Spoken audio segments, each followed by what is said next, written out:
Générique joyeux pour commencer cette journée. Bonjour à toutes et à tous, bienvenue sur cet espace conférence. Je vous le disais il y a un instant, on commence la matinée fort, vraiment avec deux intervenants de grande qualité, de haut niveau. Bonjour Joseph Puzo. Bonjour. Vous êtes PDG et CEO d'Axon Cable, leader mondial du câble, on peut le dire comme ça. Disons qu'on fait du câble électronique et on équipe une grande partie des satellites qui sont lancés. On équipe tout ce qui va sur Mars. Tout ce qui va sur Mars, c'est vous, d'accord. Le robot américain qui envoie régulièrement de bonnes photos grâce à notre câble depuis Mars. Le Cœur Karma, le cyclotron, voilà. D'accord. Dès qu'il y a du câble de haute qualité, sur mesure, c'est vous. Voilà. Quasiment. Et donc j'en ai fait aussi pour mon voisin. Et vous en avez fait également pour Damien Flasselière. Bonjour Damien. Bonjour. Bonjour, vous êtes directeur de MSC Scanning. Oui. Vous allez nous parler un petit peu de cette entreprise aussi incroyable, extraordinaire, avec laquelle vous faites du scan, mais vraiment complètement renouvelé. C'est voilà, l'industrie du futur, elle est là, elle est sous nos yeux un peu. On fait plein de choses. Et MSC Scanning est avant tout un bureau d'études et d'ingénierie qui est spécialisé en fait en mesure sans contact par méthode optique. C'est-à-dire qu'on utilise des scanners à lumière structurée. Donc on a mis au point différentes gammes de scanners. Notamment le petit mini-moi que vous voyez devant vous, en fait, c'est une innovation. On a été lauréat il y a 2 semaines sur le prix de l'innovation du digital. On est capable de digitaliser en fait un corps humain en moins d'1 minute avec 4 caméras traquées en temps réel. Et puis derrière, on peut l'utiliser pour de la réalité virtuelle augmentée, pour de la santé, sur de la mesure corporelle, pour explorer des mondes un petit peu incertains comme ceux de la masse musculaire, des choses comme ça. On peut aussi l'utiliser dans l'événementiel pour faire des événements. Voilà. Après, l'activité d'MSC Scanning est un peu plus sérieuse sur la partie recherche, puisqu'on travaille avec le CHU d'Amiens sur le projet Figure et on fait de la greffe de visage avec des scanners vraiment de haute complexité et très précis. Excellent. Voilà. Donc on va évoquer tout cela dans un instant. Alors déjà, première chose, effectivement, on se rend compte que vos deux activités sont éminemment technologiques, sont des industries de pointe sur lesquelles vous devez avoir certainement des profils, des ingénieurs, des chercheurs très qualifiés. Parlez-nous un petit peu comment vous avez composé, vous, cette équipe dans le temps, comment vous avez développé cette compétence technologique qui aujourd'hui vous place en numéro 1 mondial et comment vous vous êtes aussi focalisé sur finalement cette technologie du câble. On n'y pense pas, mais c'est le cœur de la technologie aujourd'hui. Disons que j'ai été embauché il y a longtemps, en 80, pour diriger une entreprise qui faisait du câble standard. Et dès mon embauche, j'ai eu à faire face à une concurrence très sévère, à une crise économique. Et la seule idée qui m'est venue, c'est de faire des produits plus compliqués pour échapper à la concurrence par la technologie. Donc j'ai embauché de jeunes étudiants, j'ai fait des accords avec leur université et on a sorti des câbles plus performants que les concurrents. Et donc cette méthode de montée en gamme permanente, c'est celle qui nous a permis de passer de 100 personnes à un petit 2000 personnes à l'heure actuelle et avec une vingtaine de filiales dans le monde. Excellent. Est-ce que vous aviez vu venir le fait que le câble finalement serait le cordon, c'est presque le système nerveux des machines aujourd'hui?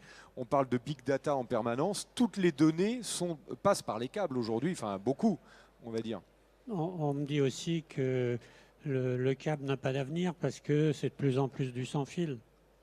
Mais plus la communication devient sans fil, plus on vend de câbles parce que nos câbles vont qu'à l'intérieur des appareils. Mais c'est vrai que c'est le câble qui fait la liaison entre des sous-ensembles. Un Airbus, c'est des ailes, un moteur, un train d'atterrissage. Et il faut bien un câble entre ces divers dispositifs. Donc on est l'agent de liaison entre les sous-systèmes. Entre toutes les machines. On va parler justement, restons sur cette idée de la technologie comme matrice peut-être de l'industrie du futur. Damien, vous êtes parti sur... racontez-nous d'ailleurs un petit peu en quelques mots votre parcours pour arriver à à cette technologie du scan, c'est pas venu par hasard. Non, c'est pas du tout venu par hasard en fait. Moi, je suis arrivé à Paris à l'âge de 18 ans venant de Bourgogne et j'ai soutenu ma thèse en fait pendant 2 années aux ateliers de moulage du musée du Louvre où ma mission en fait était de mettre au point en fait un scanner qui était capable de digitaliser la victoire de Samothrace. Donc à l'époque, on avait un partenariat entre le ministère de la Culture, Mensi, EDF et puis un industriel français. Le but c'était de développer ce scanner-là, chose que j'ai réalisée. Et puis je travaillais à l'époque avec un sculpteur praticien assez connu qui était René de Jonquière, qui lui avait fait en fait un espèce de petit mini-moi de la victoire de Samothrace, mais à échelle réduite. Il prenait ses dimensions avec un pantographe et il les reportait. Et moi j'avais ma grosse structure avec mes lasers. Et puis j'ai prouvé que la victoire de Samothrace avait des petites ailes qui n'étaient pas forcément très très bien restituées. En tout cas, ce qu'on voyait sur les comptoirs de musée, c'était pas forcément la réalité. Et puis ça a permis non seulement de nourrir les comptoirs de musée, ça a permis de faire de la conservation. Et aujourd'hui, nous, on s'y attache beaucoup puisqu'on travaille pour des grands noms dans le domaine de l'art. Je suis moi-même en train de passer un nouveau diplôme pour être expert à la cour d'appel, justement pour, à travers le scan, être capable en fait de voir si les œuvres sont fidèles ou pas fidèles. On peut voir en fait s'il y a eu des faux. On peut identifier des tas de choses. Donc c'est une technologie qui est très intéressante, qu'on présente aujourd'hui au MIDEST sur l'industrie, puisqu'on est très présent dans le secteur aéronautique de notre côté, et puis on a mis au point en fait un robot. Puisqu'on parlait de câbles, on parle de robots aussi chez nous, et les câbles, nous, on en a fortement besoin pour nos caméras. Ce robot, en fait, on l'a mis en place avec la région Île-de-France. C'est le fameux plan Industrie Robot. Et c'est un très bon exemple chez nous puisqu'on a pu le mettre en place sur une durée en fait de 6 mois. Le but était en fait de pouvoir robotiser la mesure sans contact. C'est-à-dire que si vous êtes baladé, vous avez pu voir un petit peu des scanners un peu partout. Mais aujourd'hui, en métrologie, c'est très important de pouvoir les robotiser pour assurer en fait une répétabilité, avoir des cycles très courts et pouvoir donner une tendance rapide aux industriels. Nous, c'est ce qu'on fait beaucoup pour le groupe Safran notamment. Excellent. On revient quelques instants sur ce plan industrie robot qui a été mis en place par les chambres de commerce. Certains d'entre vous, si vous étiez là l'an dernier, on avait reçu la présidente de CCI Nord de France qui a mis en place donc cette initiative et qui permet de mutualiser l'achat d'un robot auprès de plusieurs entreprises. On va l'utiliser, l'intégrer dans l'entreprise pour voir comment ça se passe avec les collaborateurs. Comment vous l'avez vécu, vous, sur le terrain ? En fait, déjà, dans un premier temps, ce qui est agréable, c'est qu'en fait, on peut vraiment le tester. On n'est pas obligé de se décider sur tel ou tel robot. Nous, on l'a testé en fait sur deux technologies. La première étude, c'était de monter en fait notre capteur sur le robot et de faire tourner le capteur un petit peu dans tous les sens, sauf qu'on était sur un bras articulé qui avait 7 axes et ça créait en fait des vibrations sur le capteur. Donc après on s'est dit on va faire un autre essai, en fait on va positionner directement en fait les pièces qu'on veut mesurer sur le robot et le capteur va être à côté. Et là on avait des très bons résultats, ce qui nous a quand même amené à diviser les temps par 4. Donc vous imaginez, diviser les temps par 4 en acquisition, c'est quand même vachement important. On gagne du temps, on gagne de l'argent, donc voilà, donc ça a été un véritable succès.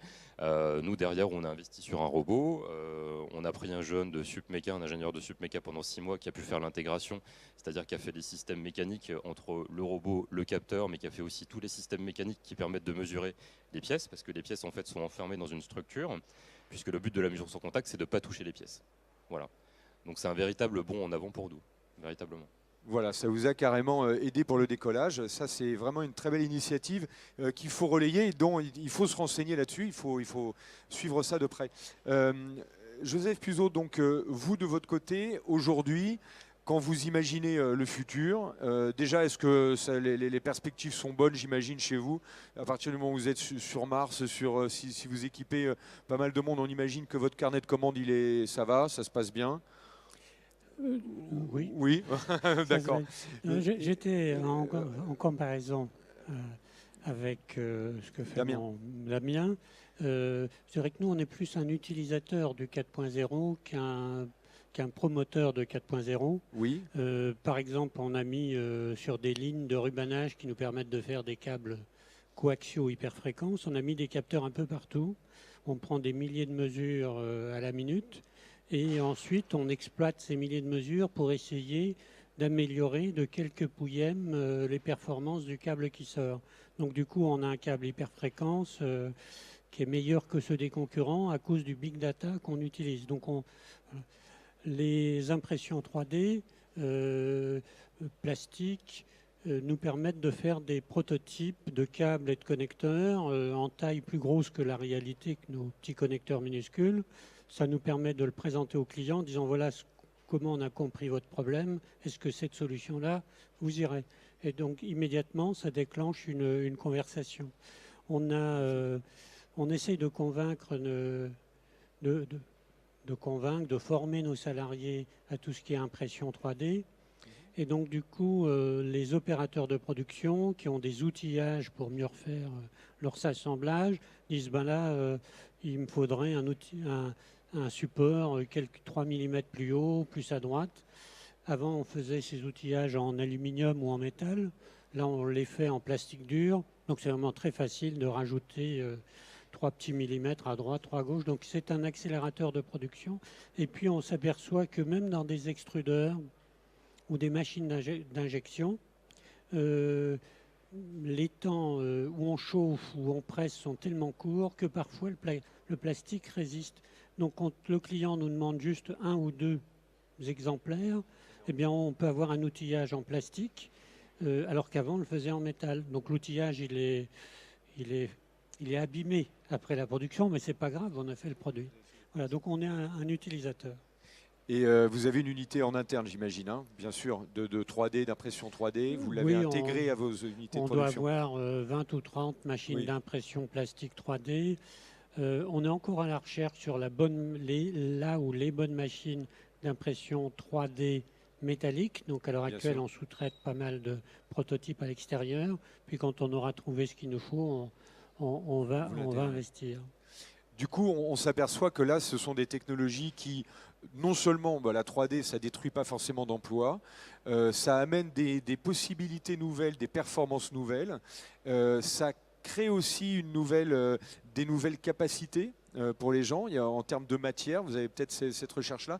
Damien, vous cherchez, oui, on cherche toujours un peu des nouvelles matières aussi. Quand vous scannez ça, c'est des matières classiques, résine peut-être.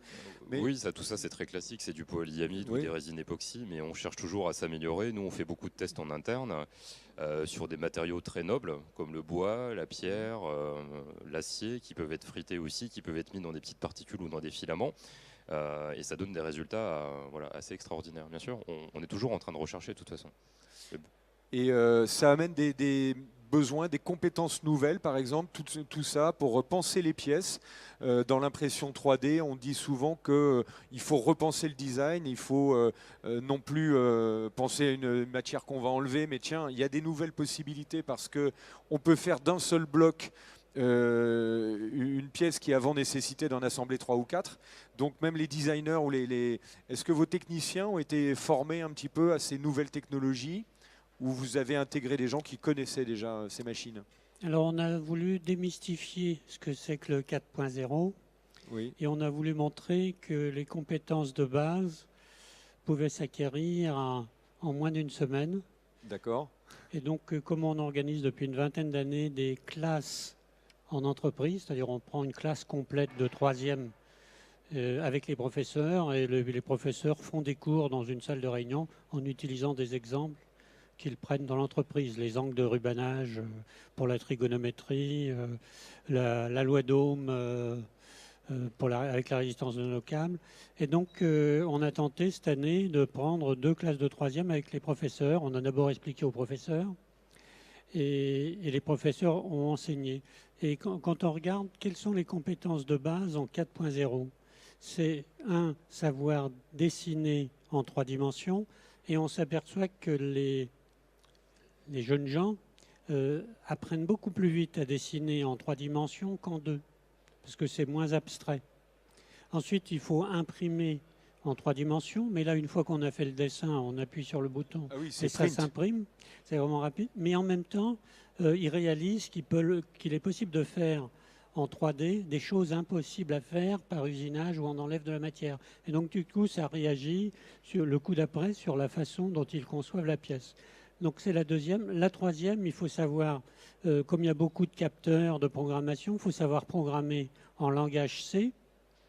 Or, il se trouve qu'il y a des petits automates qui s'appellent des Arduino qui coûtent 10 €. Donc, Il suffit d'apprendre à programmer du C en donnant des automates à 10 € sur lesquels ensuite on peut mettre des capteurs, des choses comme ça. Et donc, cette première semaine de formation, le vendredi après-midi, les élèves ont présenté leurs résultats. Et un des résultats, c'était un panneau de basket miniature fait en impression 3D. Le panier de basket, c'était une tasse à café coupée en dessous. Le ballon, c'était une bille de ping-pong qu'on lançait. Mais si la balle de ping-pong tombait dans la tasse à café, il y avait un petit capteur relié à l'Arduino qui affichait un point.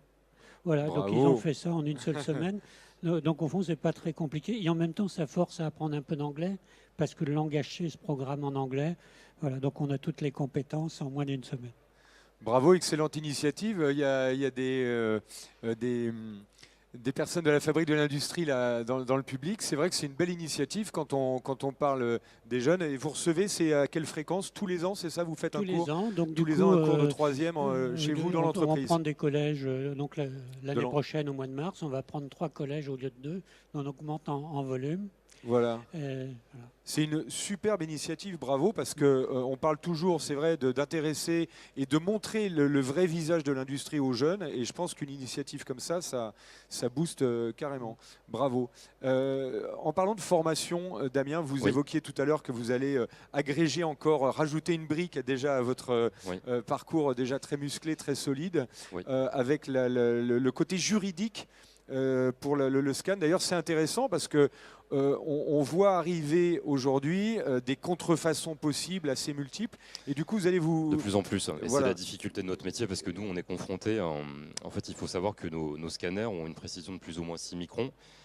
Pour vous donner un petit peu des chiffres, par millimètre carré, on peut aller jusqu'à 300 points. Je ne sais pas si vous imaginez 300 points dans un millimètre carré, ce que ça fait.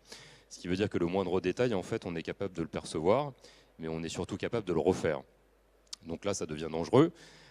C'est pour ça que nous, la plupart de nos clients, on travaille sous confidentialité. On a même une charte de confidentialité chez nous. Typiquement, quand on travaille sur des œuvres d'art, on demande à ce que notre client nous prouve qu'il est bien propriétaire de l'œuvre d'art en question. Voilà, c'est des petits exemples concrets comme ça. Mais c'est vrai qu'il faut faire très attention parce que les machines qu'on a sont vraiment des Rolls et sont vraiment capables de reproduire le moindre détail comme le moindre défaut. Les industriels les utilisent pour chercher les défauts, améliorer les défauts, mais il y a beaucoup d'analyses à la concurrence aussi. Donc on est forcément sollicité aussi dans ce sens-là. Voilà.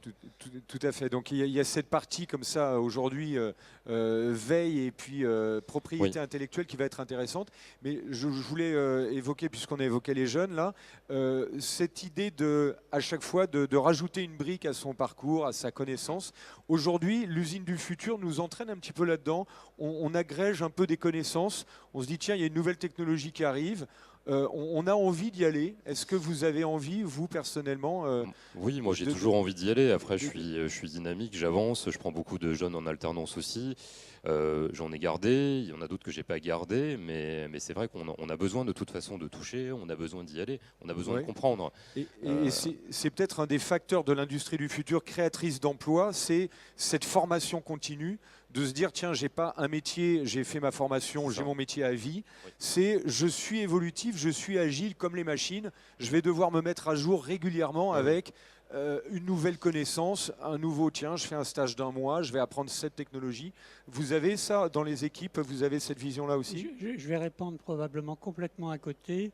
Génial. Je pense que on bricole plus maintenant de la même façon qu'avant. Le système D, les gens qui étaient bricoleurs, finalement, c'est des bricoleurs de mécanique. Et maintenant, les Fab Labs se répandent un peu partout. J'en ai créé un dans mon entreprise pour le personnel, leurs enfants, etc. Ils voient l'ordinateur, ils voient l'imprimante plastique, ils voient la découpe laser. Et donc, ils peuvent se faire des petits objets eux-mêmes. Et finalement, les Arduino à 10 €, c'est à la portée de toutes les bourses. Donc, je crois que le système D a changé et qu'on est en train de basculer dans un système D 4.0, en quelque sorte. Système 3D. Non, système 3D 4.0. 4.0, oui.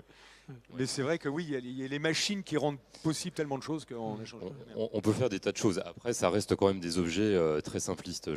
J'insiste là-dessus parce que dès qu'on touche des formes un petit peu compliquées, nous aussi, on a des tas de gens qui viennent nous voir, qui ont cassé leur téléphone portable et qui nous disent tiens, on aimerait bien le refaire. Il faut le rescanner, mais ils comprennent pas que les scanners qu'on utilise coûtent 200 000 euros et qu'on travaille forcément à des coûts de 240 euros de l'heure. Donc il faut quand même bien informer les gens là-dessus. C'est vrai qu'il y a des bibliothèques de 3D un petit peu dans tous les sens sur Internet. On peut dupliquer ces choses.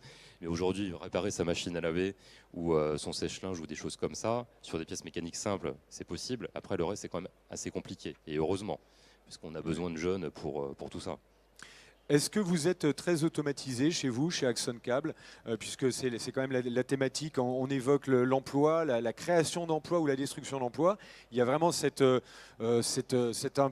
appréhension de pas mal de gens sur l'industrie du futur, en disant bah, il n'y aura que des robots, on ne va plus travailler. On se rend compte que ce n'est pas forcément vrai, puisque vous êtes sur une industrie de pointe, vous êtes en interne, en production, vous êtes très automatisé ou pas? On est en industrie de pointe, donc ça veut dire on fait des toutes petites souris. Les opérateurs de production changent fréquemment de lot, font des lots différents. Donc il nous faut plutôt des gens polyvalents qui savent s'adapter rapidement à des travaux différents. Alors ce qu'on essaye d'automatiser, c'est plutôt les tests, les visions pour être sûr d'arriver le plus proche possible du 0 ppm. On essaye de comprendre des phénomènes un peu pointus d'hyperfréquence, de choses comme ça, grâce à tous les capteurs. Mais finalement, on peut dire le travail de l'opérateur est de moins en moins un travail répétitif.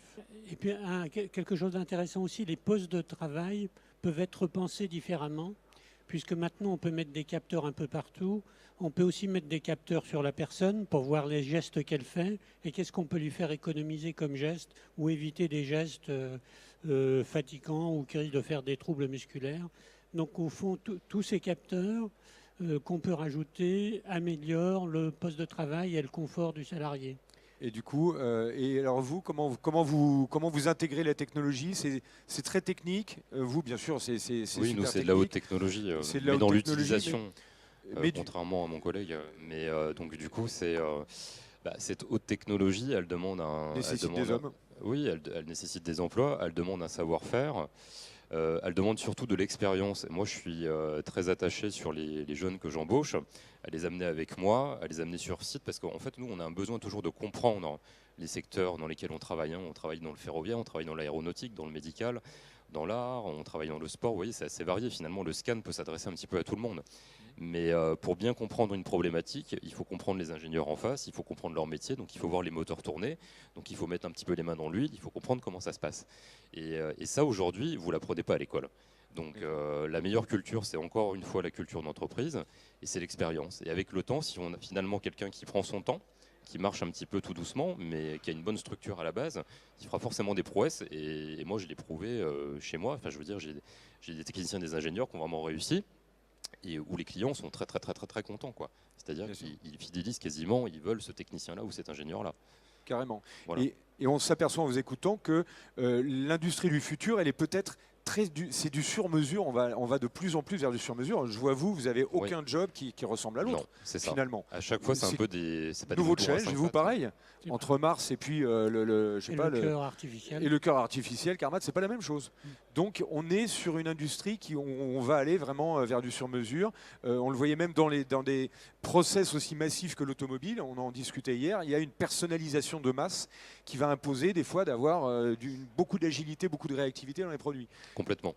Et donc là-dedans, il y a forcément un peu de l'emploi parce que on ne peut pas tout robotiser, on n'a plus cette idée d'une chaîne de robots qui fait la même chose pendant 10 ans, quoi. Mais je pense que le 4.0 est une source d'emplois supplémentaires parce qu'on peut beaucoup plus facilement innover qu'auparavant. En combinant des technologies, en utilisant le numérique, on peut recommencer son projet en l'améliorant. Donc je pense que c'est une source d'opportunité à condition de ne pas rester dans son train-train quotidien et essayer de faire un peu différemment à chaque fois. On a Et- beaucoup évoqué sur ces tables rondes depuis quelques jours la collaboration, puisque vous y venez, on ne reste pas dans son coin, il faut s'ouvrir. Quel est vous travaillez beaucoup, vous, en collaboration, je vous pose la question à tous les deux, vous allez Oui, répondre. oui, nous aussi. Après, par exemple, par rapport avec un client, j'imagine que doit y avoir des fois où il arrive, il a une idée, vous arrivez avec votre savoir-faire, et vous allez co-construire le produit ou la solution ensemble, quelque part. Il y a beaucoup de... Oui, complètement. Après, il y a toujours de toute façon, il y a toujours un cahier des charges. Après, nous, on est là pour comprendre la problématique. Et souvent, en comprenant la problématique, en fait, le client se dit, tiens, mais lui, il a pensé à ça, moi, j'y avais pas pensé, et finalement, ça va améliorer mon processus. C'est souvent comme ça, finalement. Vous voyez ? Carrément. On fait émerger, vous allez faire émerger la solution. Enfin, Voilà. On va toujours tirer vers le haut parce qu'on va faire des démonstrations et on va Oui. prouver des choses. Et les gens, la plupart du temps, ils n'y ont pas pensé. Et c'est ça l'industrie 4.0. C'est vraiment penser à des nouvelles solutions, les intégrer, aller vite, donc un pouvoir de décision très rapide, donc une production beaucoup plus rapide et forcément une rentabilité améliorée. Et ça veut dire qu'on peut prendre d'autres projets. Donc c'est véritablement créateur d'emplois, c'est pas du tout l'inverse. C'est juste que le processus en fait est accéléré, mais il est maîtrisé. La preuve, c'est que nous, dans le contrôle, on va très vite, mais on le maîtrise. C'est-à-dire qu'on n'est plus sur des techniques traditionnelles comme la MMT, où vous prenez une pièce standard, vous allez avoir un programme de 20 heures ou de 40 heures pour faire votre premier contrôle. Nous, on fait de la mesure plein champ, on est capable en 2 heures, 3 heures, rapidement d'avoir une tendance. Et après, on peut la répéter. Donc ça va très vite. Les industriels sont très gourmands de tout ça, puisqu'ils ont un véritable intérêt. Donc on essaye de faire effectivement du co-engineering avec le client. Et la façon la plus simple de faire du co-engineering, c'est d'aller voir le client, de discuter avec lui sur place à l'endroit où il va utiliser le produit. Et on a lancé dans mon entreprise le concept du Dream Duo. Le Dream quoi ? Duo, un duo, d'accord, deux personnes. Ok. Il y avait le Dream Team, Oui, le Dream Team. etc., en football ou autre chose. Le principe, c'est de dire le commercial, bien qu'il soit c'est des ingénieurs technico-commerciaux, qu'il n'aille pas seul en clientèle, qu'il se fasse systématiquement accompagné par un ingénieur, bureau d'études de la société. Donc ils y vont à deux. Donc la discussion avec le client est beaucoup plus rapide. Du fait qu'on amène un ingénieur en plus du commercial fait que l'acheteur accepte qu'on discute avec les ingénieurs de son entreprise. Donc ça va beaucoup plus vite. Le fait de discuter avec le client final de son application est un accélérateur, c'est un gain de productivité. Je discutais avec un responsable du service informatique d'Orange. Lui dit, entre un cahier des charges qu'on me donne pour développer un logiciel et aller avec l'informaticien voir l'utilisateur, le coefficient de productivité est un facteur 10. Donc rédiger un cahier des charges, c'est aussi un chiffre que j'ai entendu chez quelques grands industriels, dont un que vous avez cité, c'est si vous rédigez un cahier des charges, le produit vous coûte 30% plus cher. Parce que le cahier des charges, même si on l'a bien pensé, il y a des choses qu'on a oubliées. Le mieux, c'est de discuter et c'est un accélérateur. Et donc, du coup, c'est du co-engineering de proximité. C'est très difficile de faire du co-engineering si le fournisseur est en Chine et le client en France. Il faut être côte à côte. Énorme, très belle. Oui, c'est vrai, ça tombe sous le sens presque, mais ce co-développement aujourd'hui, il se multiplie et il devient beaucoup plus fréquent. Il y a peut-être un petit commentaire là sur ce document, si vous me permettez. Bien sûr. Voilà. Il y a deux choses à lire aujourd'hui. C'est les échos. Les échos d'aujourd'hui, parce qu'il y a au moins une très grande page ou 2 pages sur qu'est-ce que l'industrie au XXIe siècle. Bravo, oui. Et puis il y a ce document qui parle des emplois exposés et des emplois abrités faits par la fabrique de l'industrie. Jusqu'à un passé récent, on parlait de l'industrie des services, mais l'industrie du numérique ou le 4.0 fait que les services et l'industrie sont très imbriqués.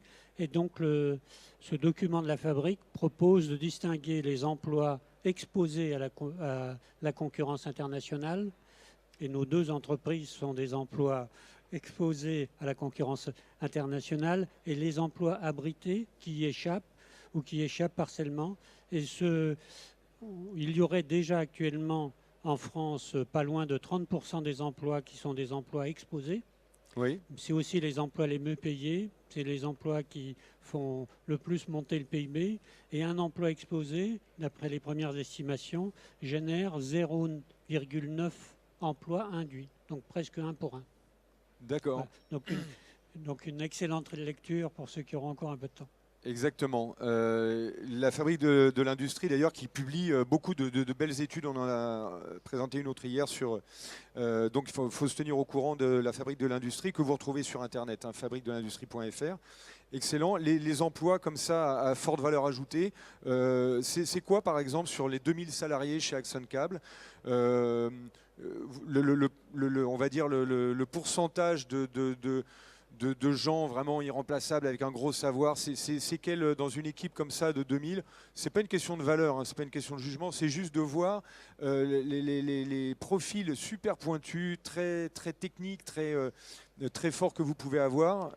Ça représente Sur 2000 personnes, on a au moins 300 personnes qui sont ingénieurs ou docteurs en sciences de ce niveau-là. Mais surtout, on a des équipes qui ont des compétences et qui travaillent ensemble. On a les plasturgistes, on a les métallurgistes, on a les chimistes, et on a des séminaires ou des réunions pour les faire travailler ensemble. Voilà, donc je sais. Et puis, on dépense aussi 10% de la masse salariale en formation continue. D'accord. Au fond, chaque fois qu'on invente un nouveau produit, on forme les opérateurs, on envoie nos ingénieurs à des compléments de formation à l'extérieur. Donc la partie formation continue est un élément important du succès de l'entreprise. Carrément, on revient à cette formation continue. Oui, on en a besoin de toute façon. Bien sûr. L'entreprise libérée, vous savez, c'est un peu du nouveau management où on s'occupe de l'environnement des collaborateurs. On essaie de leur donner. Un collaborateur heureux est un collaborateur plus performant. Vous avez un peu cette optique chez vous, chez Axon Cable, j'ai l'impression, non? Oui, il y a eu un très bel article également, toujours de la Fabrique, sur la qualité de vie au travail. L'ambiance est importante pour la productivité. Un collaborateur heureux a forcément et en bonne santé a forcément une productivité supérieure. Et on a besoin de développer vite. Et donc les techniques qui permettent de développer rapidement des programmes informatiques, les méthodes pour développer rapidement des programmes informatiques se répandent en dehors du secteur informatique. Alors dans les grandes méthodes agiles informatiques, il y a le RAID, RAID, il y a le Extreme Programming, et il y en a une autre qui s'appelle le Scrum, oui. qui veut dire mêlée. Et donc la méthode Scrum est intéressante parce qu'elle s'applique facilement à tous les autres secteurs de l'entreprise. Et dans la mienne, c'est ce que j'essaye de faire.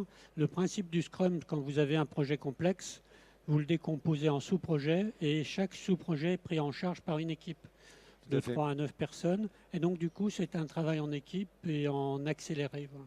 Avec des sprints très réguliers. Très bien. Je vois que vous connaissez tout le vocabulaire qui est associé. Oui, on travaille par période fixe en disant pendant les prochains 15 jours, on va essayer de faire ce travail-là. Et à la fin des 15 jours, on présente ce qu'on a terminé et uniquement ce qu'on a terminé au client ou celui qui représente le client.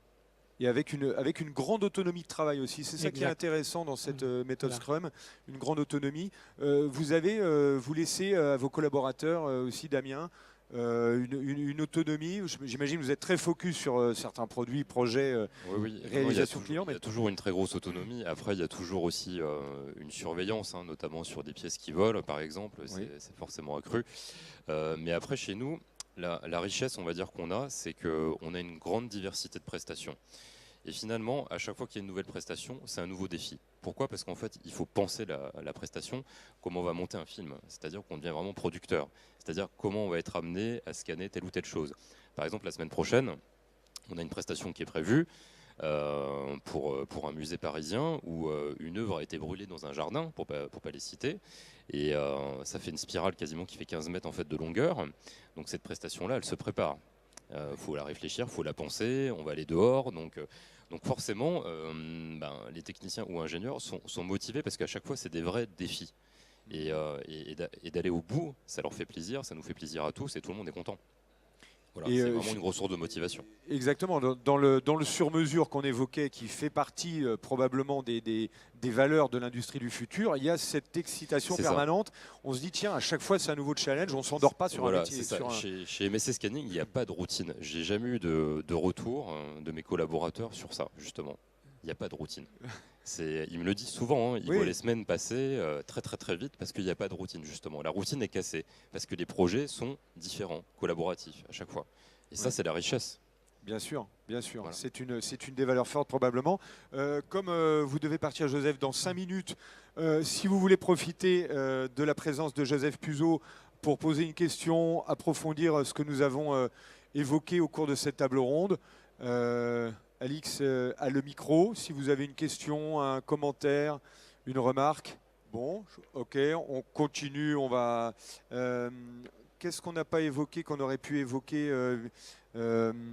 donc dans les perspectives aujourd'hui de création d'emplois, on a beaucoup parlé du sur-mesure, du plaisir de travailler aussi chez le collaborateur qui est impliqué par ça.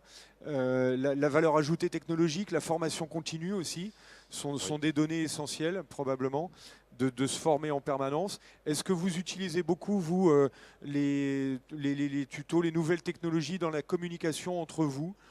Je pense à tout ce qui est les MOOC, tout ça, je pensais à la formation. Mais est-ce que vous, en interne, vous utilisez beaucoup les tablettes, les nouvelles technos pour discuter ou vous êtes très dans le contact direct? On a des tablettes, Oui. on utilise des visioconférences, mais quand même, quand on peut avoir un contact direct, la productivité est meilleure. Oui, puis on va plus vite quand même, mine de rien. Oui. On va plus vite. Ce que vous évoquiez tout à l'heure avec le cahier des charges, on diminue 30%. Entre un rendez-vous, on va faire 3 visioconférences. C'est ça. On rajoute, enfin, on fait une seule réunion en direct, ça va plus vite, quoi. Quand on a fait 3 ou 4 emails, il faut basculer au téléphone, arrêter les emails. Puis quand on a fait 2 coups de téléphone, il faut arrêter le téléphone, il faut aller voir la personne. Voilà, ça peut être... Mais ce que je voulais juste insister, le 4.0, il y a aussi de la place pour les opérateurs de base. Parce qu'au fond, c'est pas si compliqué que ça, hein. Tout à l'heure, quand je racontais les élèves de 3e qui, en une semaine, apprennent les compétences de base, ils sont capables de dire j'aimerais bien que la forme 3D ait cette apparence. Donc c'est aussi à la portée du personnel opérateur. Donc bon, peut-être que je suis plutôt optimiste par nature. Je ne pense pas que le 4.0 va réduire les emplois, bien qu'on ait vu pas mal d'études en disant que 50% des emplois allaient être supprimés. Je pense qu'ils se transforment. Oui. Il y a de la place pour tout le monde, il y a même plus de place, il y aura plus de place qu'avant. Voilà.